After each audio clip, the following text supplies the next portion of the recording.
and things like that. So the sort of hipper young people were starting to catch on to it. They wanted something to dance to.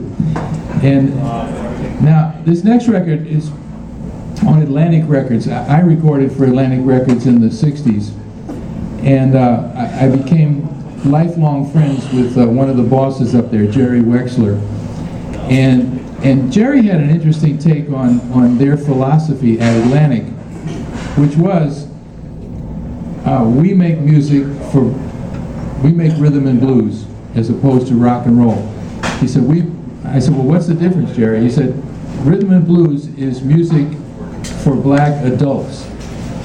He said, rock and roll is for kids. He said, Atlantic Records as opposed to Motown, whose philosophy was, as they said on the sleeves, the sound of young America. They didn't say the young black America. They didn't say the young white America. They said the young America. And Berry Gordy, of course, took that whole philosophy to the bank in quite a ways, where Atlantic continued making mostly rhythm and blues for black adults, the Aretha Franklin, the Wilson Pickett records, the Solomon Burke records of the 60s.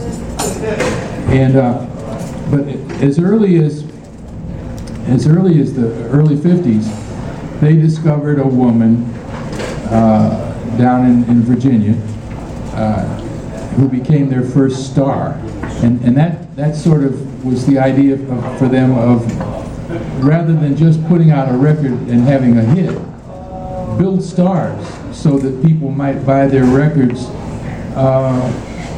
even when they didn't make a great one.